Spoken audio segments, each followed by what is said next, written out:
stay connected everywhere you go. Fitchburg is on your phone and your tablet and your laptop and TV. Download the app. It's free. Access Fitchburg. This is your city at your fingertips.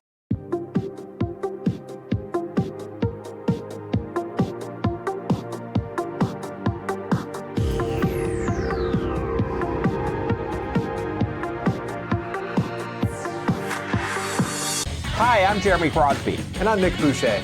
We're your hosts for the program that's all about your city, Talking Fitchburg. Every weekday, we pull together the news, events, and information you need to stay on top of what's happening in the city of Fitchburg. Find Talking Fitchburg on cable TV, Roku, Amazon Fire, Apple TV, and our live stream on the web. Plus, you can find all our headlines and stories on Facebook, YouTube, and our video on demand service. This is your city. Keep up with Talking Fitchburg and the issues affecting you and your neighbors.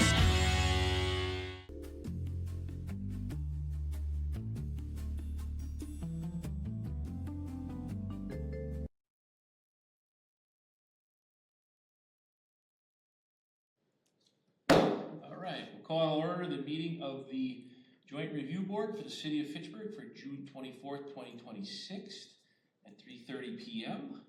I would ask our clerk, Mike, to call the roll. Gallagher? Here. Grigg? Here. Path? Here. Weisey? Yep.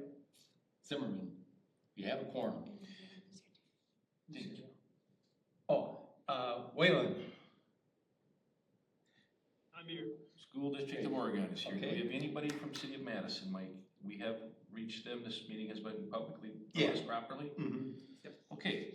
Item number 3, non-agenda items. Any public appearances? I just want to take personal privilege and commend the City of Fitchburg for the big announcement yesterday of the Y coming to the city. It's a big deal. But the public should know about that even one more time. At this time now, we'll move on to the approval of the minutes from the November 6, 2025 meeting and the May 19, 2026 meeting. Mike, can we do those jointly or separate motions? I think separate. Okay. Yeah. Adam, I'm going to defer to you on the first one. Any questions? And otherwise, I'm going to make a motion. I'll motion to approve. Second by Lori. Sure, I'll second. Thank you. Questions at all on last fall's meeting that we all remember so well? They are written. Thank you to city staff for putting those together. All those in favor signify by saying aye. Aye. Opposed, the same sign.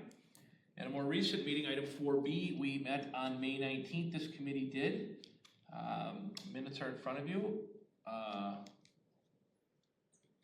Motion to approve those. Motion by Adam from the county. Is there a second?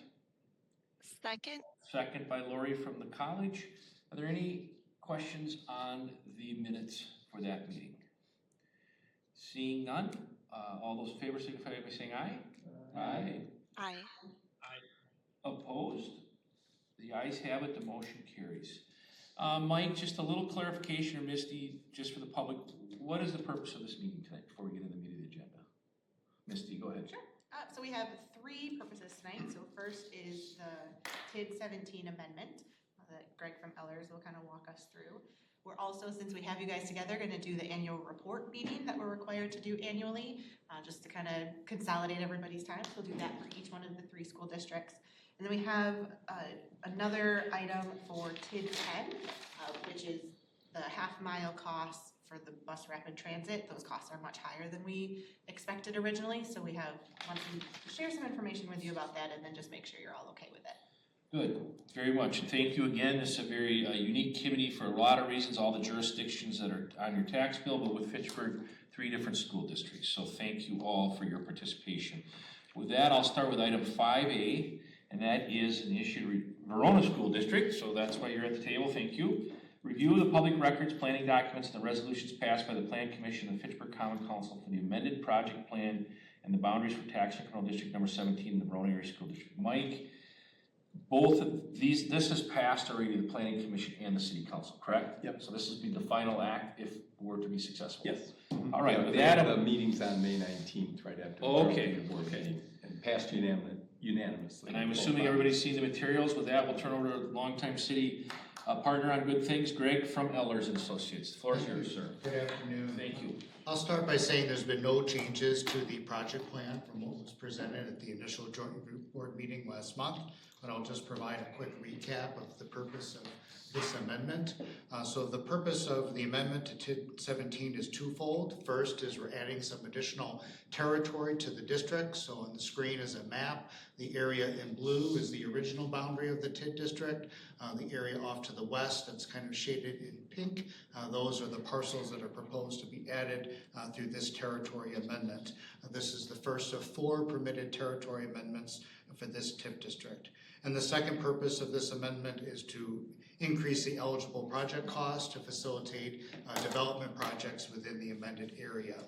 This is a rehabilitation TID district, and we recertified that finding to confirm that we still meet the statutory requirements for this to be a TID district where at least 50% of the area is in need of rehabilitation or conservation. One of the requirements when you amend a TIF district is with the 12% test. So this shows that we are in compliance with that requirement. That means that the incremental value of all existing TIF districts plus the estimated base value of this district cannot exceed 12% of the city's total equalized value. So we're estimating the city will be at about 6.29% on that 12% limit. As I mentioned, this is a rehabilitation TIF district, so we've recertified that finding. When the district was created, it consisted of approximately 185 acres, of which 147 was declared in need of rehabilitation or conservation. When we add in the proposed acreage from this district, we get to a gross acreage of about 230 acres, and about 192 of those acres in total meet the rehab or conservation criteria, which primarily for the territory being added is area that is suitable for carrying out plans for a program of voluntary or compulsory repair and rehabilitation of buildings or other improvements. The area that's being incorporated into this district through this amendment is a quarry site, so it's being redeveloped to a higher and more productive land use.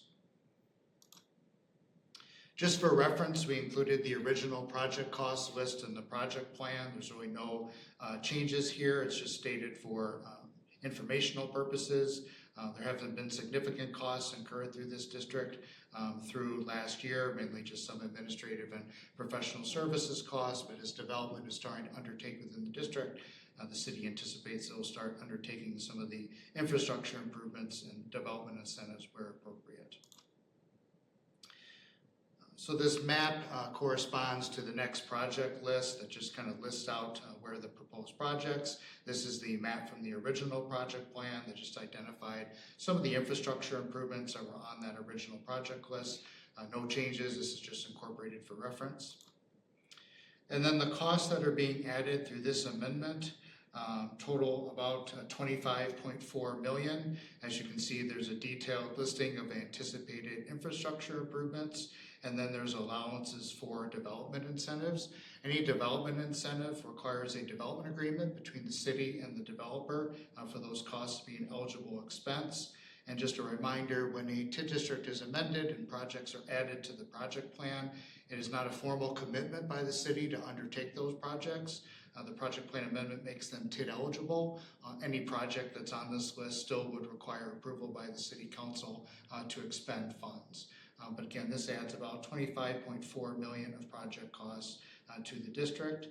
When I get to the cash flow analysis, you're going to see kind of years on this chart that just kind of show potential phasing of these projects and when increment is projected to be available to support these additional costs. Greg, what does MRO mean after 2026? MRO stands for Municipal Revenue Obligation. That's kind of the technical instrument that's issued to a developer for a developer incentive.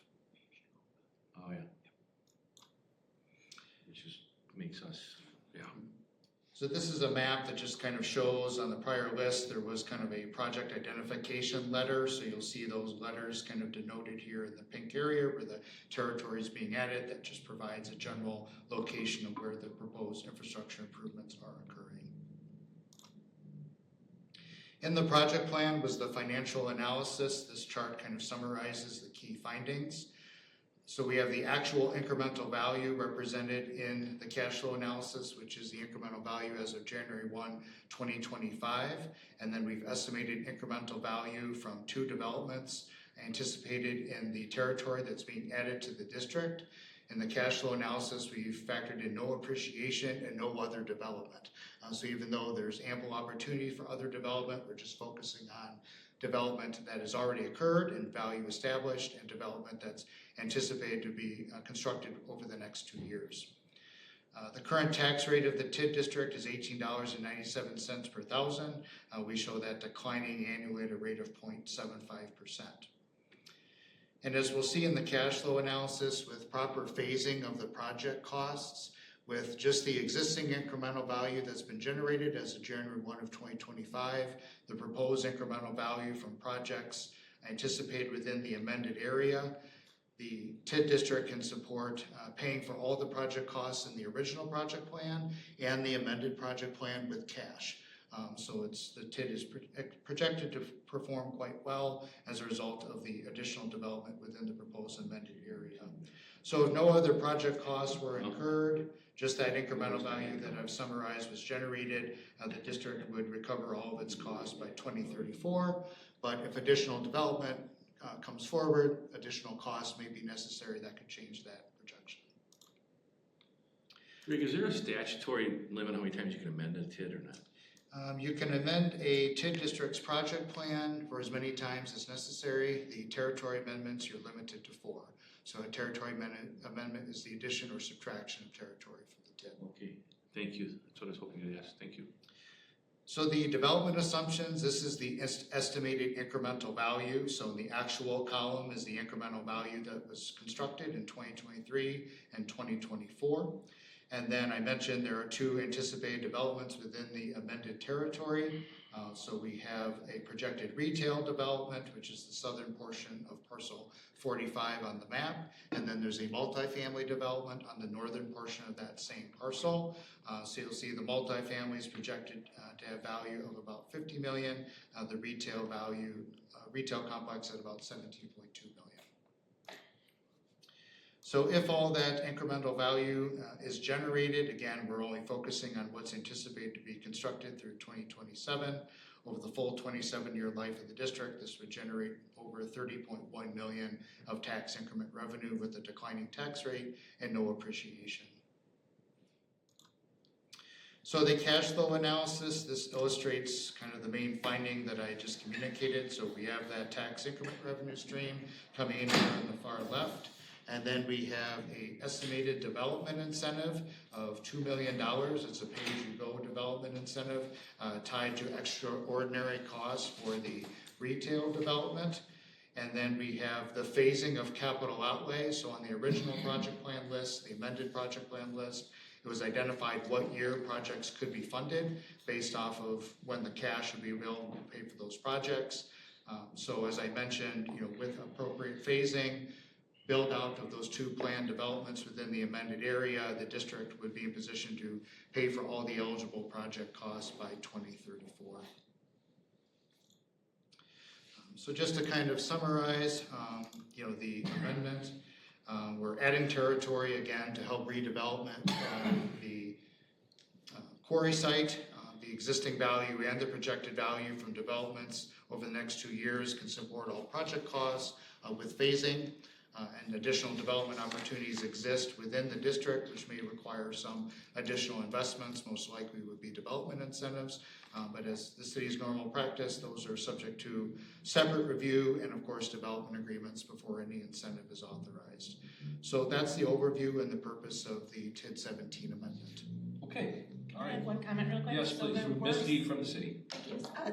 Council, when they looked at it, did make some relatively minor language changes to the project plan, things that were probably already authorized, but they really wanted to call them out. So they did add bicycle sharing stations as a specific item, and then was it bike paths, I think was the other one. So it did change very, very slightly from the first version you saw, but it's inconsequential. It didn't change the project list, just the narrative within the plan, as Missy said, that just provided some additional context. Any questions for Greg as presented? My questions to our friend from Monroe Schools. You guys have done analysis. You're good with the multifamily and all that kind of stuff? We're in a good spot. Thank you. Welcome development of the quarry. It'll be good. Lori, any questions from the college at all? None for me. Thanks. As Lori will remember from my time on the Madison College Board, I said there should be a satellite campus in Verona and Mount Horton. I'm gonna be right, just mark my words. Adam, County, I guess my only question from the city is to Mike as well. I mean, I just wanna compliment the mayor and the city. This continues our kind of approach here. You got the Verona Road corridor we're taking care of, Fish Hatchery Road corridor, and now the Oregon Uptown. It just kind of stayed true to our course. And that Verona Road construction seems like a long time ago, but this seems like this area is really, really taking off. I would strongly urge an aye vote on this. If there's no other questions, I'll put the motion on the table. Adam, are you okay with that? Sure. Motion to approve by Adam from the county, second from Verona. Second. Any other discussion at all? All those in favor signify by saying aye. Aye. Aye. Aye. Opposed? The ayes have it. Good work. Mayor can pick up the phone and start calling people. Bing, bing, bing, bing. She's already been doing it. She already did it already. Anyway, okay, we're gonna move on to item 5B. Consideration action on the Joint Review Board's resolution approving an amended project plan and boundary for tax incremental district number 17 in the Verona Area School District. Greg, That's what we just did. We just did that, okay, Yeah. okay. Resolution. Yep. Okay, so item 5C, review of annual P 300 reports and performance of the city's active tax increment districts in Verona. This will be the last item for Verona, or is there one other one after this? Okay. Misty, do you want to go through this at all, or how does that work? I'd actually like to kick it off to Greg if that's Okay, okay. so we're going to review the annual reports of the Verona-related TIDs in the city of Fitchburg. So just some comments in terms of how we'll go through these annual reports. So for some of the more active TID districts within the city, we've prepared a detailed report with a cash flow analysis. For some of the other TID districts where they're either newer or there haven't been considerable expenditures or development occurred as of yet, we've just provided the statutory PE 300 form. So you'll see it'll kind of vary kind of what we present for each district, but that's just due to the level of activity. So we'll start with the Verona Area School District TIDs in Fitchburg. So we'll start with TID District number 9. So just some background information on this district. It's a rehabilitation district, an industrial district that was created in 2015.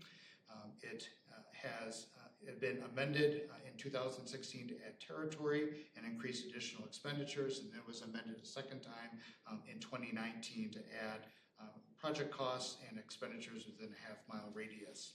The expenditure period ends in 2030, and the final year of increment collection is 2036. The incremental value in this district as of January 1 of 2025 is a little over $122 million.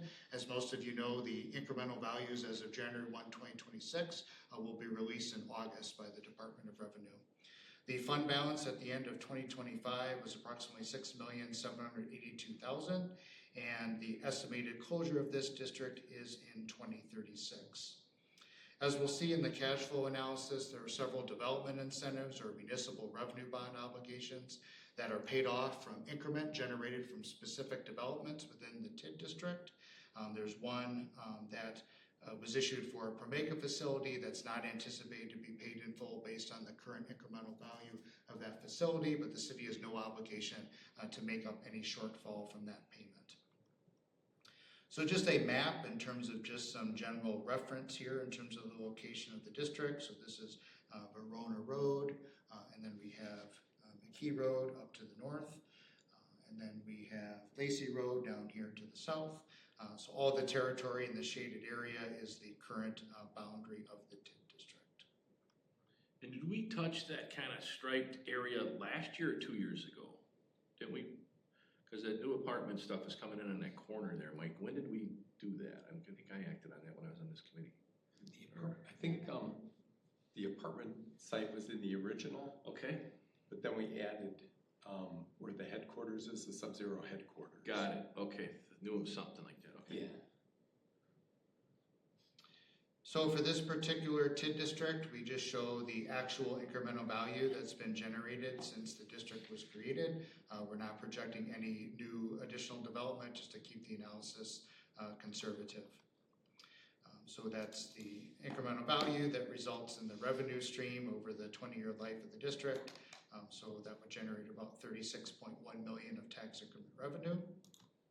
And then for the cash flow projection, we have the tax increment as the primary revenue stream to the district. And then we have some other intergovernmental revenues, which is largely personal property aid. And then on the expenditure side, we have several development incentives or municipal revenue obligations outstanding. So we have one outstanding for Sub-Zero that was issued back in 2018. Then we have one for Supreme Structures in 2021, and then the Promega facility bond in 2022. So there are schedules that get updated annually based on the amount of increment that's generated from these projects. And then continuing on, we have a Sub-Zero design incentive that was in 2023. And then there is debt issued in 2021 to finance infrastructure projects within the district. So we just note kind of the capital outlay is just the expenditures on infrastructure since the district was created. And so just looking at the balances and the performance of the district, you'll see the positive fund balance at the end of 2025 in the cumulative column. So projecting this district will remain open for its full maximum life. As I mentioned, that outstanding liability balance in 2036 is from a development incentive that the city is not obligated to pay off that difference. So the district, is in healthy financial situation, has been able to support infrastructure investment and existing debt service, and is paying off development incentives for the contractual terms in the development agreement. Then we've attached the BE 300, which is really just a detailed summary of the 2025 revenues and expenses. I'm not going to go through that unless there's any questions, or Misty, if you had anything you want to add. One thing is just to, again, highlight the benefit of that pay-as-you-go kind of development incentive model. This is a great example. So the incentive is much higher than what will actually be generated, and that's not on the TID's financial risk, that's the developer risk. And so that's why we do our incentives that way, is to protect the TID and protect the jurisdictions. Is this the form that gets submitted then? So all these forms have to be filed with the Department of Revenue annually. So the deadline to do that is July 1st of every year. So do you do that, or Misty does it? Misty does it. On behalf of the city. Okay. Yes. So for purposes of this meeting, that's the only statutory information you're required to receive. But I think the city feels that for the active TID districts, the cash flow projection provides a little more context in terms of what's going on in the district. And the two projects that kind of overlap here, Sub-Zero now has completed their headquarters and conference center. So we literally are their global headquarters now here in Fitchburg. And then Newcomb started the first apartment building of what will be 5 buildings total with 304 units. The first building will be 3 stories with 59 units, right at Seminole Highway in Lake Zero. Okay, any questions? Otherwise, we'll get on the table to approve. It's the next one, right? We'll keep going through some of the other TIDs, and then we'll have the approval, if that's okay. This was TID number 9 we just talked about, right?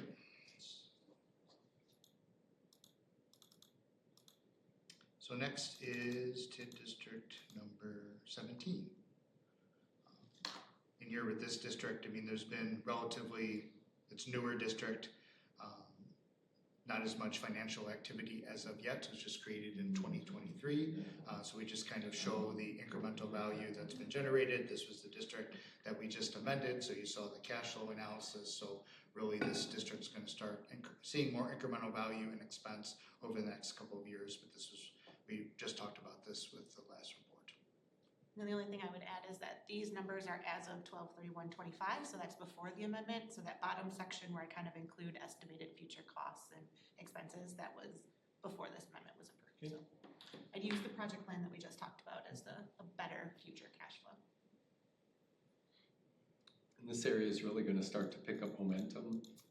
If you've been over there recently, the 4 across the front, Chase Bank, Chick-fil-A, Crew Car Wash, McDonald's are all starting to come out of the ground. The retail center, and thank you for your support of the TIF amendment here. They would look to start on that probably in September of this year, 69,500 square feet, about 20 million investment. And then the leasing activity in the first Jamestown Quarry Apartments, very strong. So Corey Frank, who did that building, will be doing a second building north of the retail center, another 270 units. Some other activity within the district, the Painters Union, the school district bought that building from them, so they relocated to the building just south of the Overflow Theater parking lots and reinvested in that building and have moved over there. AMC finally redid their parking lot. If you've been over there within the last couple of days, looks very nice and very smooth. Wow. Yes, so it's time to go back and, you know, watch the movies there. And then Blue Plate Catering moved into the old furniture store, most recently the Little John's. We were just there for the ribbon cutting yesterday. What a great facility of their catering operations, but they also have a special event center called the Fuller Center on the north side.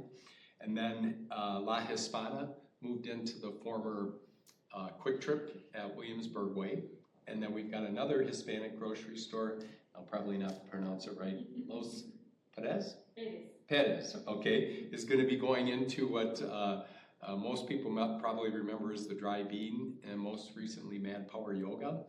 So they'll have a grocery store, butcher, and a taqueria as well in that one. So we're repositioning some of that existing space that's been vacant for a while. So a lot of good stuff happening in the neighborhood. And then of course Sean already mentioned the Y, which we think is a great community development project right there on McKee Road.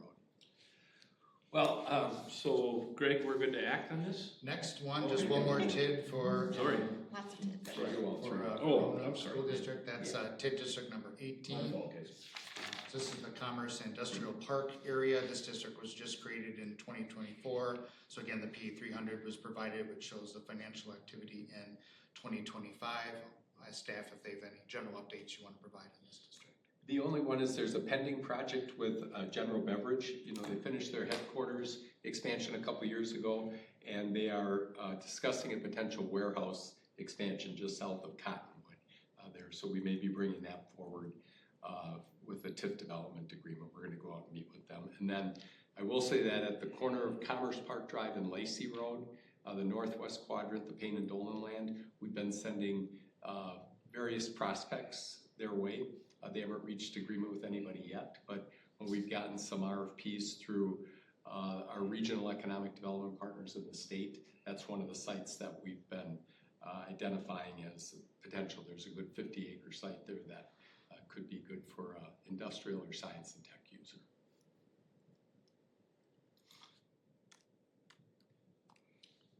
So now we have reached the we can go resolution. To 5D. Yeah. Okay. Item 5D, approval of the joint board resolution, the annual filing and compliance with the annual meeting requirement for TID number 9, 17, and 18 within the Verona Area School District.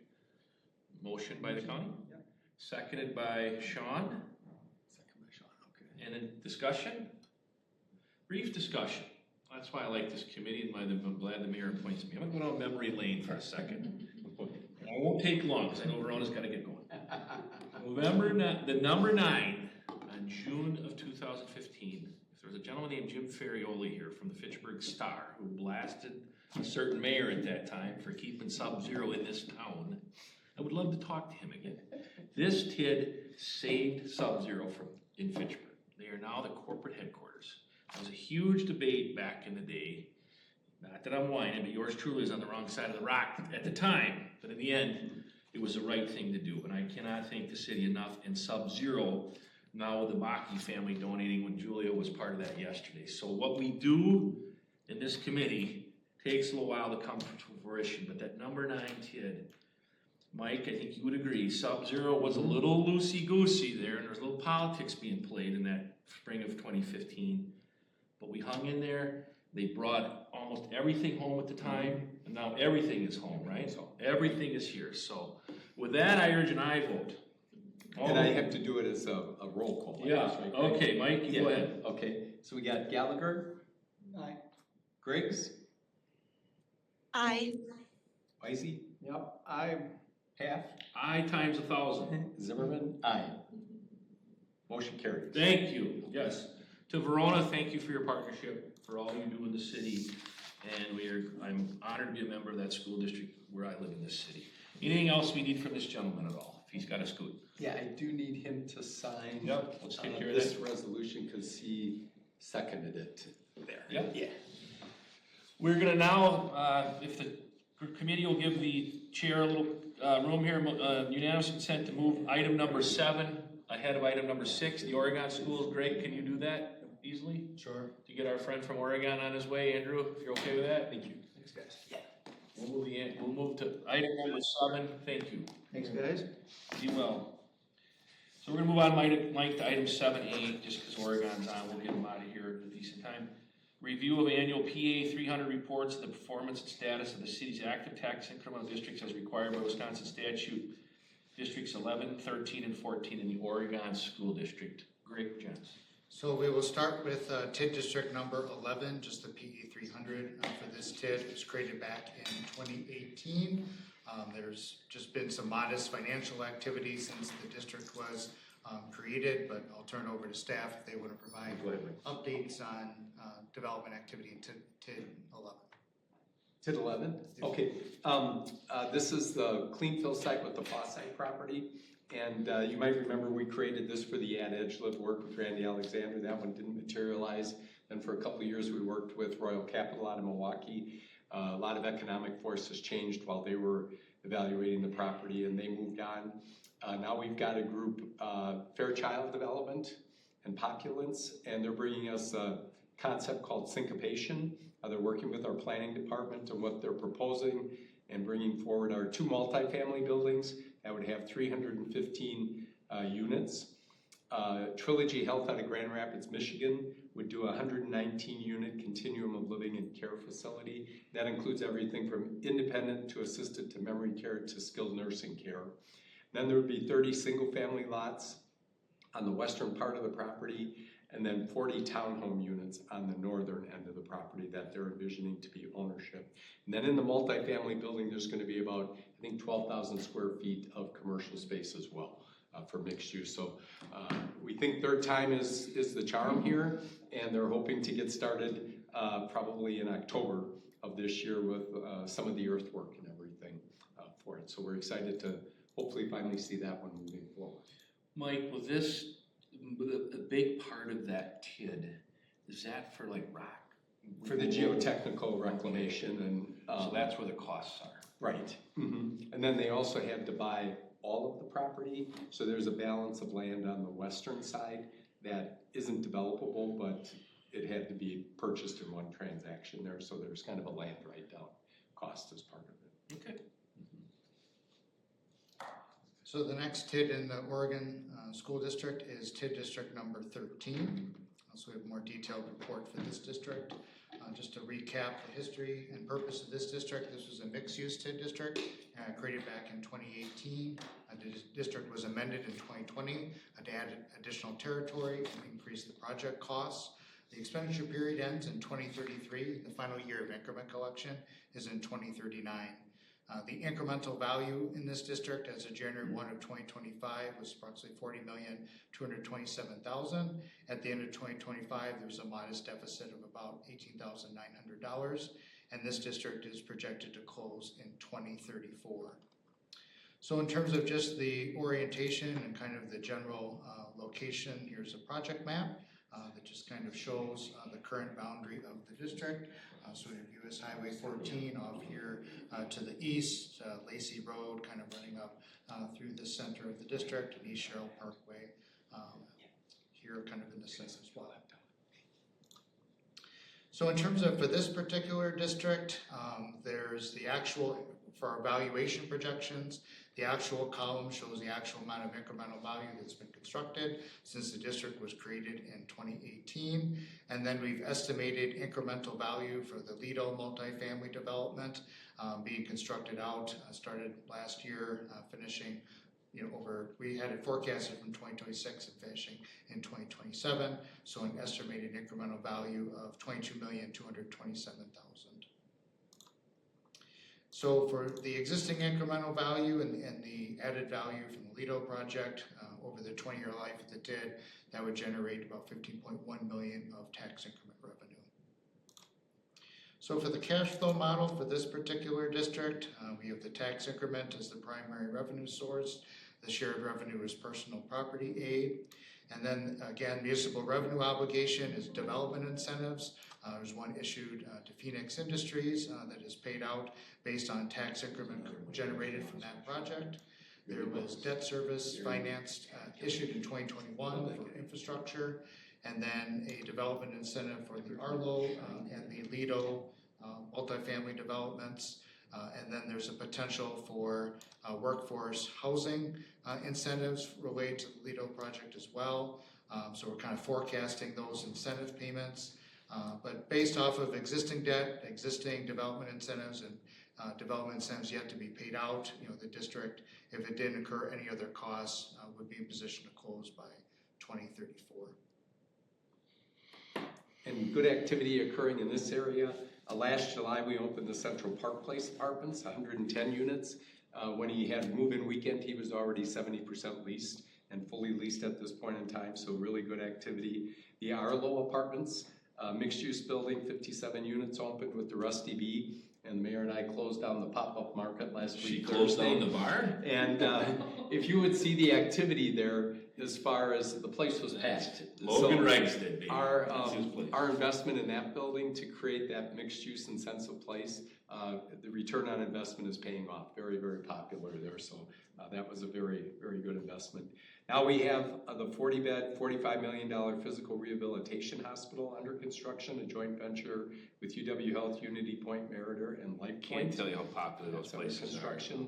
And then the Lido Apartments, as Greg mentioned, that's 114 units, $29.6 million investment. And that is our first pilot project that includes our workforce within market rate unit program, where 10% of the units are for people that are at 60% of median income.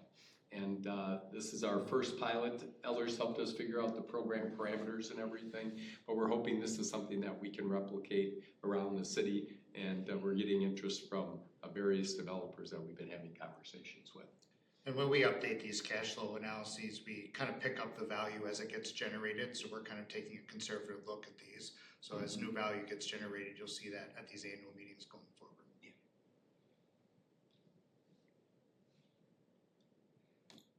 Greg, anything else? We have 14. Did 14? Yes, that is the next one for Oregon. So this district was a mixed-use district created back in 2022. The expenditure period ends in 2037, and the final year of increment collection is 2043.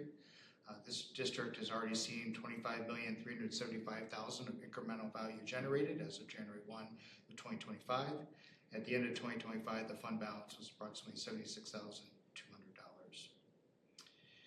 In terms of the existing boundary of the district, we have the map that kind of shows the boundaries. So up in the north is Lacey Road, Haight Farm Road. Off to the west is the South Sayin Road, and then Highway 14 to the east. So this just shows the current depiction of that boundary as it stands today. And then for this district, we have the actual incremental value that's been generated and constructed through 2024. And then we have estimated incremental value from the Northport multifamily development and the Juniper Apartments and Rowan multifamily. So these are estimates. And then for the tax increment, this shows over the 20-year life of the district, just with these developments in progress, it would be about $25.6 million of tax increment collected over 20 years. So the cash flow projection for this TID district, we have the tax increment coming in, that's the primary revenue source. We have capital outlay, just kind of phasing of infrastructure projects. So the capital outlay is for Haight Farm Drive improvements that are part of the city's capital improvement plan. You see those are kind of shown as essentially being funded with cash. Result in a modest deficit for a couple years in the TID, but then that quickly gets recovered with the development in progress. This TID district, remains, there's opportunities for other development and other expenditures. We're not defining a specific closure date as of yet, since it's relatively new, but the positive news is the incremental value being generated can support capital investment identified in the city's CIP for this TID. On the development front, the Juniper Apartments, 169 units, opened last July. And then 51 townhome units at Hartung Fields rental opened up, fully leased, good housing stock product that we needed. Under construction right now is the Rowan Apartments, the second of 3 larger multifamily buildings. This one will have 210 units. And then we have Gigi's Playhouse, clubhouse for provide services for families with individuals with Down syndrome. That's going to be the first playhouse in the country for that Down syndrome services there. And then Uptown Hills is a LIHTC deal that we worked on with North Point Development, and we provided $330,000 in an upfront deferred loan, not through the TID district, but through our TID for Housing Fund that we did. So that kind of filled up the capital stack and the financing for that one, and those will open up later this year, and that's 24 townhome units. And then on the eastern part of this property, that's land that's identified again for science and tech potential prospects. So we've been sending that out as a potential site for some of the RFPs that we've been getting again from the state and from our regional partners. So we're at least getting interest on the radar screen. But good stuff happening in this neighborhood and the district. Good things happening. Mm-hmm. Great. The next item is just the resolution, similar to what we did for the other TIDs. This is just the resolution acknowledging compliance with the annual report for the Oregon School District TIDs 11, 13, and 14. Okay, I'm going to get to that in a second, but Andrew, do you have any questions from the Oregon School District? No, this all sounds good. Well, I do have one actually. Yes, sir. Is there any way to have maybe a list of all the apartment buildings that have 3-bedroom apartments in them? That seems to be where we seem to see more students coming from. So the question is, Mike, can the city provide potentially to the school district a number of 3-bedroom apartments within this TID? Yeah, I'll ask Lorene if you could check on that for us, please. Thank you. Yeah, Lorene Gage, City's Housing Director, thank you. I just want to say a comment about Andrew and Oregon Schools. I mean, this is a community that built a school outside of their village limits in Fitchburg and really has transformed that neighborhood over in the northeast corner of Fitchburg. So thank you, Andrew, for your commitment to Fitchburg as well, and let your school board and administration know that. Gina Jonan, of course, is a Fitchburgian, so we got to always make sure she takes care of Fitchburg and that big job she has down in Oregon. With that, Mr. County, you want to make a motion? Motion to, is it approve or pass or whatever? Approve. Yep. Yeah. And I will second it. Andrew, the only reason I'm second is I'm in the room, so you don't have to do a signature. Drive to Fitchburg, do a signature. Hope you're okay with that. Any other discussion? I'm fine with that. Excellent, excellent. We're fishing here. Any other discussion on the presentation by Ellers on the Oregon status of the TIDs, which will be submitted by Misty on behalf of the city to the Department of Revenue? All those in favor? I got to do roll call again. Oh, yeah, sorry. Okay, Gallagher, Yeah. Griggs, Here, Pat, Aye. or approve. Whalen, Here, or yes. and Zimmerman. Okay, Approved. approved. Passes unanimously. Yep. Is there anything else, Mike or Greg or Misty, we need from Mr. Whalen from the Oregon schools? No. Thank you, Andrew. Wish everyone well for us. Thanks, Andrew. See you next year or Thank you. sooner. We'll get you that information. Okay, Sounds great. Adam and Lori, thank you for your patience. Hang with us. We're almost done here.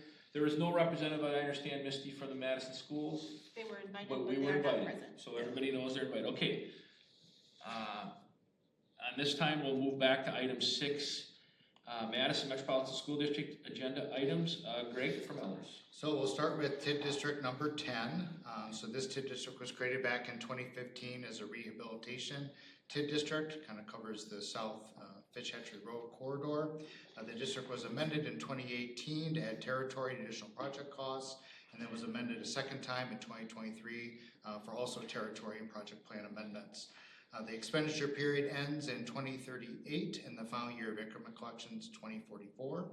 The incremental value in this TID as of January 1 of 2025 is $144,392,000. The fund balance at the end of 2025 is approximately $517,400. The projected closure of this district based on the current cash flow is in 2037. So in terms of the boundary of this TID district, so kind of working our way from the north to the south, so we kind of have Fitch-Hatchery Road running here through kind of the center of the district, Ocella Drive, Post Road, and then going all the way down kind of to the southern end. So kind of a larger TID district encompassing properties on both sides of Fitch Hatchery Road. 7 acres. So for this TID district, we're not projecting any additional incremental value in this analysis. There is other development kind of in progress and anticipated, but we're just taking a conservative look at what incremental value, the existing incremental value can support in terms of additional project cost investment. So if that existing incremental value holds over the full 27-year life of the district, this would generate a little over $50 million of tax increment revenue. So for the cash flow projection of this TID district, we have the tax increment coming in from that existing incremental value. Shared revenue is a personal property aid.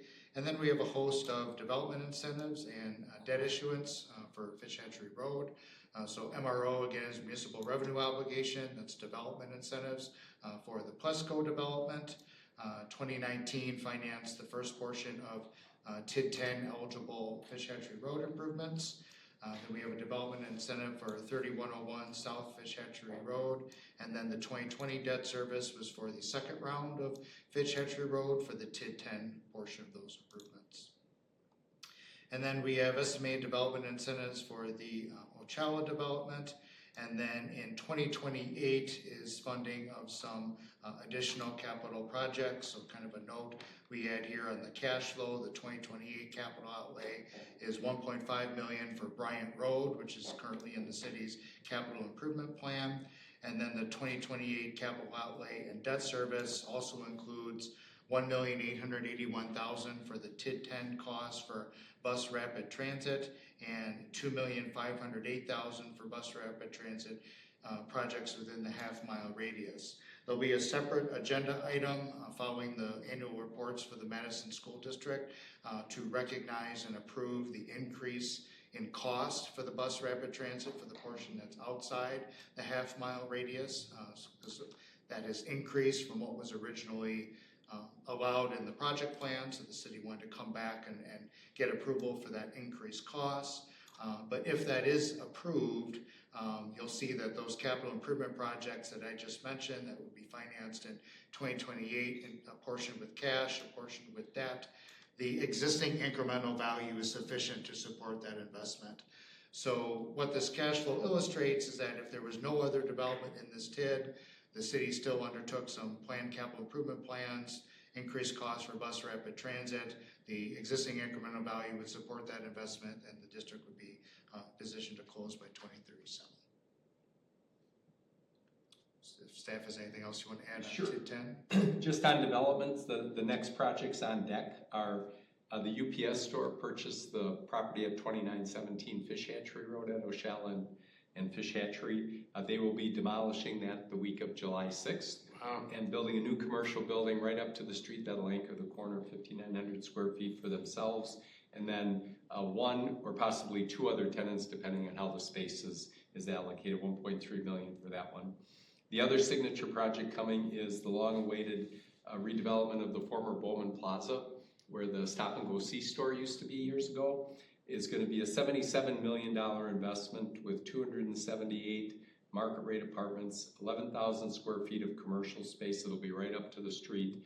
A 7-story building with 5 floors of the apartments and commercial, over 2 floors of structured parking there. So our tallest building in Fitchburg, which we're excited about.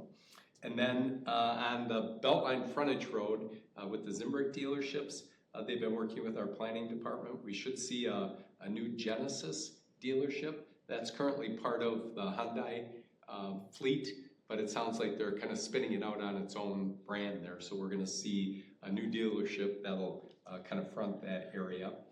And then even though it's not tax-based, the city on the hill is expanding church out to Fish Hatchery Road. So it helps to give us that urban form and the character that we've been aspiring to up in that corridor. And then a project that probably will be coming forward later this year is, we've heard that Plesco and Associates on the land to the west of the Fitchburg Ridge Shopping Center, north of the Highland Senior Apartments, that vacant land there, that they were successful with a LIHTC WIDA tax credit application. but they haven't come forward with a proposal yet. But that one will probably be on deck for it. So good stuff happening throughout the corridor again.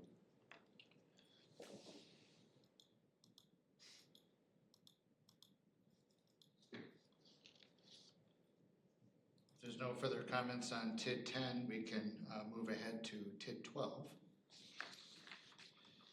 So for this district was created back in 2018. It's an industrial district. Its expenditure period ends in 2033, final year of income collections in 2039. The incremental value in this district is $71,201,000. The fund balance at the end of 2025 was just short of about $3 million. World Series of TIDs. So in terms of the map for this particular district and the boundary, so the area in blue is the parcels within the TID. So this is East Sherrill Parkway through the center of the district. And then we have Research Park Drive. So, and then, so that's kind of the boundary of this particular TID. This is kind of pro-mega central. So for this district, we've just shown the existing incremental value, haven't included any additional valuation in our projections. So this shows the amount of incremental value constructed annually through 2018 and through 2024. This district is predominantly in the Madison School District, a small portions in the Oregon School District. So the combined increment for this district is about $23.3 million over the 20-year life of the district. So the cash flow projection for this district, we have the tax increment revenue, the shared revenue is personal property aid, and then we have a development incentive for the Promega Kornberg facility, that being paid out from increment generated specifically from that development. That's really the primary expenditure within this TID. So absent other development or other costs incurred within the district, the district would be in position to pay off that development incentive, potentially a year early by 2032. So this district is generating revenue to support its obligations. One thing I'd add on this one real quick is you probably noticed there's a big negative $25 million worth of value added a couple of years back. That was when the state exempted all of the personal property taxes. And again, the Kornberg Center had a lot of personal property in it. So that's where Good that catch, Misty. $25 million? Mm-hmm. And then that is another kind of reason why we do the TID incentives the way we do with the PEGA. So their taxes dropped a lot when all of that value was exempted. But then now their incentive will likely not pay off in total either. So if you look at kind of that cash flow, we have it based on what's scheduled, but I would be surprised if that full amount is actually paid. Promega is aware of that. I've been in contact with them, and they completely understand that since they're not paying as much in taxes, they're not getting as much of an incentive either. That's a good point. Thank you, Missy. I noted that here at the bottom of the cash flow. So. And Promega quietly continues to invest in their existing facilities. You don't see it from the outside, but in the Biopharmaceutical Technology Center, they're continuing to upgrade those facilities with some additional manufacturing space. Another company decided to come home completely. Yeah.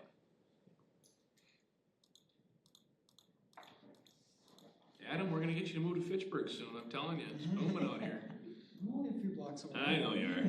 You're close. You're Tacoma Road or whatever.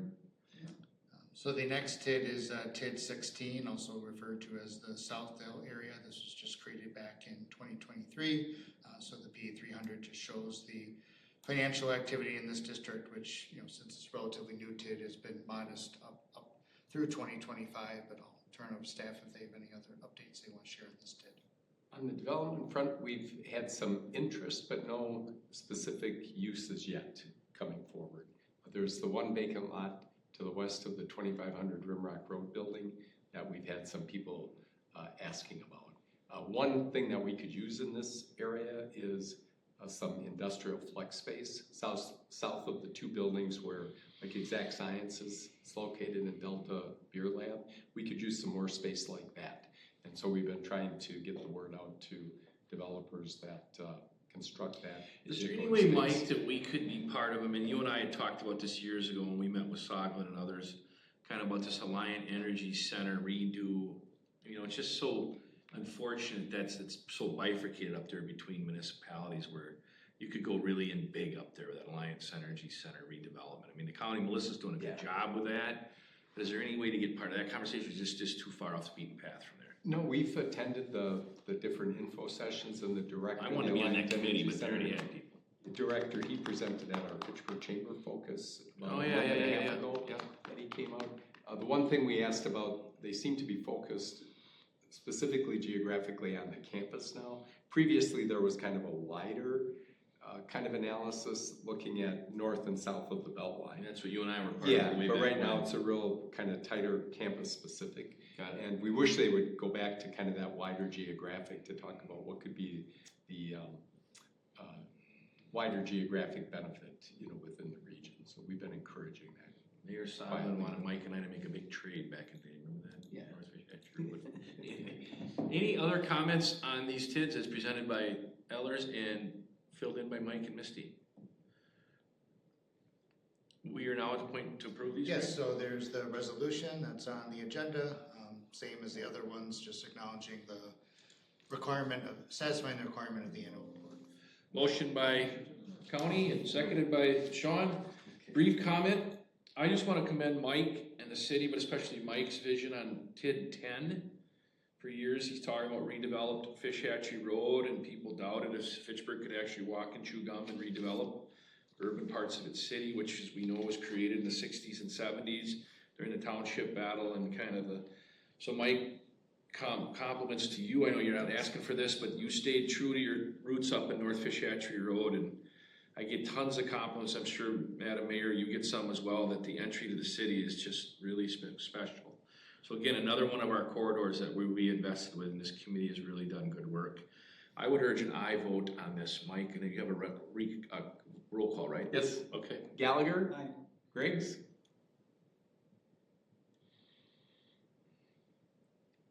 Half? Aye. Zimmerman? Aye. Aye. Lori, you still on? You aye vote? She's frozen? Yeah, half. She's an aye vote. Yeah. She's on mute, but we're gonna say she's an aye. Okay. No problem, Lori, we got you. Okay, let's do one more motion here, and Jim, Greg, if we gotta talk, go ahead, but I'm gonna get on the table here.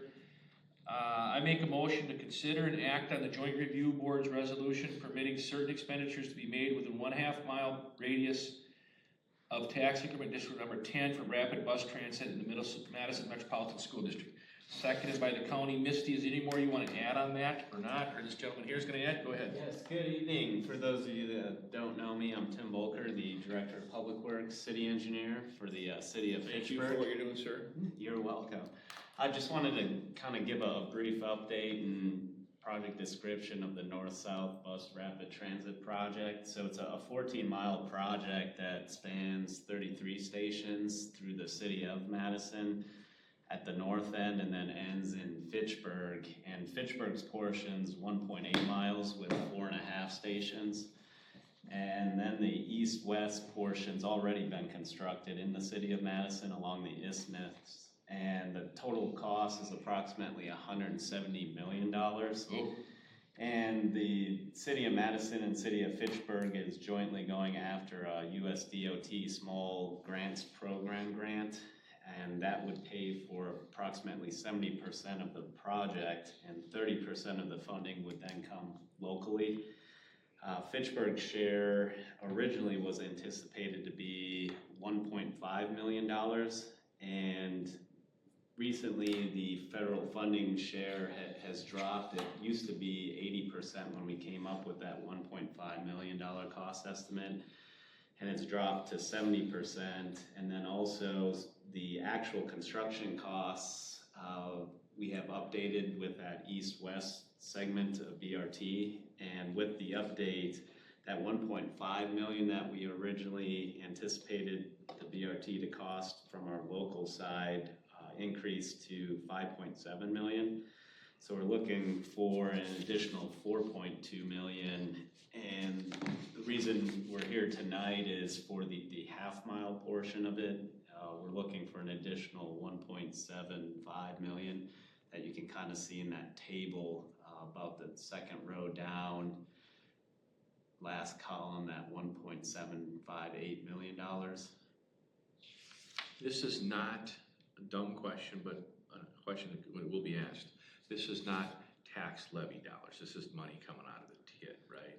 So there is a portion that is for the capital portion, and that's kind of that last row.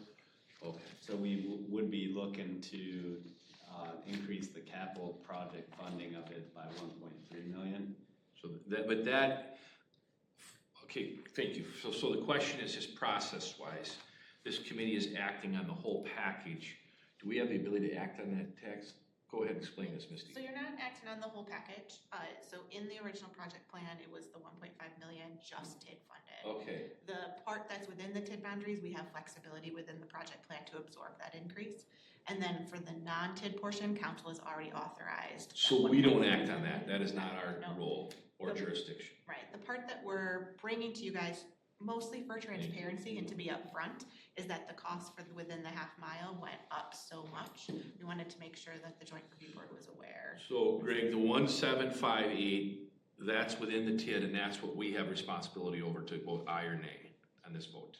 Yeah, yes, as Misty was saying, any half-mile radius project, when a TID is created or amended, any project that falls in the half-mile radius has to be specifically approved by the joint review board. Okay, that's the So piece. when TID 10, in the TID 10 amendment document, there was $750,000 allocated for half-mile improvements related to bus rapid transit. That is increased to $2,508,000. So the action that you're approving is to allow that increase in cost from $750,000 to $2,508,000 that falls within the half-mile radius. All of that full cost of the half-mile radius and the TID 10 portion was reflected in the cash flow analysis for TID 10. So the existing incremental value can support the increased expenditure. But as Misty said, just given the fact that the half-mile radius went from $750,000 to a little over $2.5 million, we felt it was appropriate for this board to reaffirm its support for that half-mile radius expenditure. So Lori, you and Adam and I aren't gonna get blamed for raising the levy 1.3 million. I just want you to know. It's not us, that's on the elected officials. Anything else, Brent, from the Public Works Department? That's all. That's a big deal. Lori, any questions on this? Greg, okay, the motion is already on the table by Adam, seconded by Sean. Urgent aye vote, Mike, roll call. Thank you all for explaining this, and thank you both for coming here, Lorene and yourself as well. Gallagher? Aye. Greg? Path? Aye. Zimmerman? Aye. Motion passes unanimously. With that, is Mike or Misty, is there any other business in front of this committee? Nope, we'll be back again next year for sure to do the TID annual reports for 2020. Any announcements at all? Adam, anything from the county we should know? Doing good. Okay, thank you, Lori, thank you. And with that, I make a motion to adjourn. All in favor, signify by saying aye. Need a second. Oops, second for what? Second. Second by, Gallagher, okay. all in favor, signify by saying aye. Aye. We are adjourned. Thank you, Lori.